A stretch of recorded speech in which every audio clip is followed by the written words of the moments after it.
জয় শ্রীরাম কেন দেবে না? শ্রীরামের জয়ধ্বনি করতে অসুবিধাটা কোথায়? মমতা বন্দ্যোপাধ্যায় হিজাব পরে যান না মুসলিমদের এতে, যান না ফিরাদ হাকিম চন্দনের টিক লাগায়, উনারা রাজনীতি করবেন, আমরা বিজেপি পার্টি রাজনীতি করবো না। শ্রীরামের জয়ধ্বনি করা কোনো সমস্যার বিষয় নয়। এটা কারো যদি ব্যক্তিগত সমস্যা হয় সেই সমস্যাকে আমি মানি না। আমি ভারতে দাঁড়িয়ে, এটা বাংলাদেশ বা পাকিস্তান নয়, এখানে ফতোয়া চলবে না। মমতা তো পুরো সমস্যা। আজকে মা মাটি মানুষের যে সরকার, মারা আজকে ধর্ষিতা, 4 বছরের নিরীহ নাবালিকা থেকে 74 বছরের সন্ন্যাসিনী আজকে ধর্ষিতা হচ্ছেন। আজকে পশ্চিমবঙ্গের মাটি অনুপ্রবেশকারীদের আখড়া, আজকে স্লিপার সেল তৈরি হয়েছে, মানুষের কোনো নিরাপত্তা নেই। আমাদের খগেন মুর্মু বাবুকে যেভাবে আঘাত করেছে, যেভাবে মুখ ফাটিয়ে দিয়েছে, আজকে মানুষের কোনো নিরাপত্তা নেই।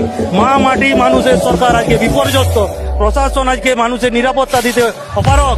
আমি আপনাদের মাধ্যমে কেন্দ্রীয় স্বরাষ্ট্র মন্ত্রককে বলবো, এখানে রাজ্যপালের হাতে ক্ষমতা দিয়ে পশ্চিমবঙ্গে উগ্র হিন্দুত্ববাদী বিজেপি ক্ষমতায় এসেছে।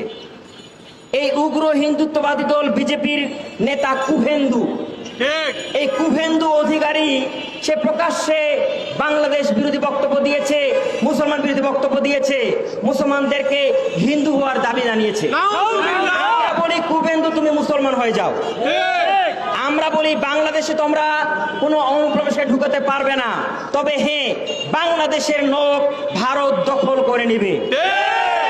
তোমরা অনুপ্রবেশ করবে না, আমরা প্রবেশ করব, আমরা ভারত দখল করব ইনশাআল্লাহ।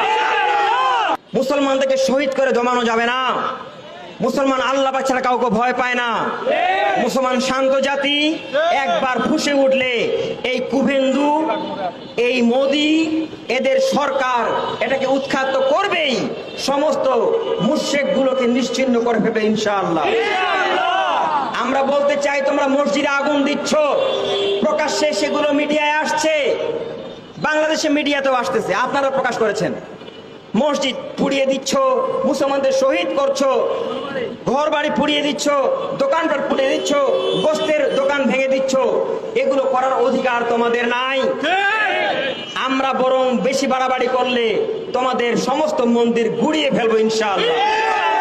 আল্লাহর জমিনে কোনো মন্দির থাকতে পারে না, আল্লাহর জমিনে কোনো মুশরিকের আস্ফালন চলতে পারে না। সমস্ত মুশরিককে পৃথিবী থেকে নিশ্চিহ্ন করা হবে ইনশাআল্লাহ।